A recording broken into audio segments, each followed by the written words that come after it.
Hey everyone, Peter Zeihan here, coming to you from the Document Trail, continuing with the Ask Peter series that was born out of my flight delay in Monterey a few days ago. One of the other questions was about Armenia and Azerbaijan. The two of them have, let's just say, a history of not getting along. They've fought several wars. And in the light of the Ukraine war, how do I see things unfolding in the not too distant future? This is going to be one of the really big hot spots as the Russian system falters. One of the things we have seen is that as the Russians put more and more of their men and material into the Ukraine conflict, they're having to pull it from somewhere. And while they do have nearly bottomless reserves from the Soviet era, a lot of that stuff requires refurbishment and modernization before it can be thrown into combat. But any Russian equipment that is at a base somewhere else in the world can be brought home, and we're seeing exactly that. Now, in the case of Azerbaijan and Armenia, the crux of the issue is that the Armenians are Christian. The Azerbaijanis are nominally Shia Muslim, but really they're kind of non-religious.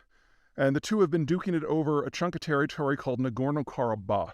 Now, the Armenians claim that Nagorno-Karabakh is the birthplace of their nation, which it's not. But, Armenia has a very nomadic history. They've wandered all around eastern Anatolia and the Caucasus. But this is one of their older settlements. And so the belief that this is theirs is very real, very palpable, and is shared by the locals. The Azerbaijanis see this as part of their territory, as it has been since the 1920s, predating the Soviet period. And in a war, as the Soviet Union was breaking up, the Armenians were able to take control of it. And the Armenian diaspora in the world, most notably in France and the United States, was successful in getting a lot of Western aid, not to Azerbaijan, who was the victim of the war, but Armenia, who launched it because of the whole Christian thing. The Armenians aren't very good Christians either, but that's a side issue. In conflicts ever since, the Russians have established a relationship with the Armenians.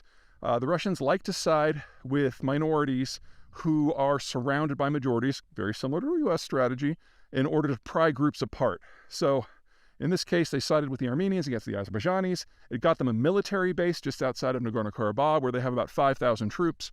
And now the Azerbaijanis are always concerned that should they launch a war to retake what they see as their territory, that the Russians will get involved, and then they'll just absolutely get slammed. Azerbaijan has half of its population in the city of Baku. Almost all of their exports are oil, and they go by pipeline either through Russia or, these days, through Georgia and Turkey, going by another area that the Russians are backing called Ossetia in Georgia, and the Russians could break that line with ease. And so the role of the aggressor has traditionally been with Armenia, because Armenia feels, rightly, that it's hiding under Russia's skirts and can't be hurt. Well, the math of that has changed a lot in the last 2 years.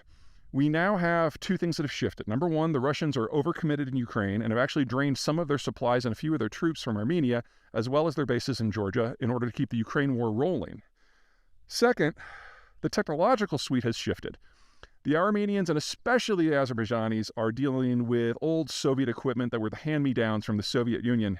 The Russians hung on to their better stuff and left some of the crap out in the provinces.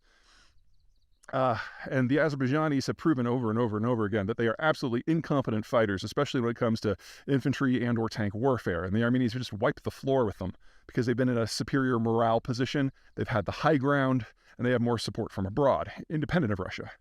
What has changed, though, is that the Azerbaijanis and the Turks are friends. They're the same similar ethnic group. And the Turks have become world leaders in small drone technology. And the Turkish drones have proven excellent at taking out armored tanks, anti-aircraft guns, and the like. So in a military conflict back in, 2019 now, summer 2019, there was about a 1-month-long war where the Azerbaijanis, using almost exclusively drones, rolled into parts of Nagorno-Karabakh and just blew the Armenian position to pieces, destroying almost their entire air defense network. The only part that survived is the part the Armenians turned off. Any tanks that were in the area, and by the time we got to the third week of the war, there was so little hardware to go after, they started targeting people. And the result was an absolute rout that for the first time since 1992 saw the Azerbaijanis actually gain ground and quite a bit. And now, with the Russians overcommitted in Ukraine, the question is how long it will be until the Azerbaijanis move again. See, one of the things that people forget is between 1993 and today, the Armenian economy really didn't change in size. It was basically a very corrupt system. It had an old nuclear power plant that the Russians maintained for them, badly, I might add. And there was a lot of money that came in from the diaspora. While they were doing that, the Azerbaijanis were very successful at going out and courting foreign investment. and they brought in tens of billions of it. And over the course of the last 30 years, they've grown from this provincial backwater economy that was basically based on caviar to being a major oil and natural gas exporter. And so today the Azerbaijani economy is roughly a factor of 25 larger than that of Armenia, and their defense budget is larger than Armenia's entire GDP. So there's still no reason to expect our Azerbaijani troops to be very good, but their equipment is now becoming interesting.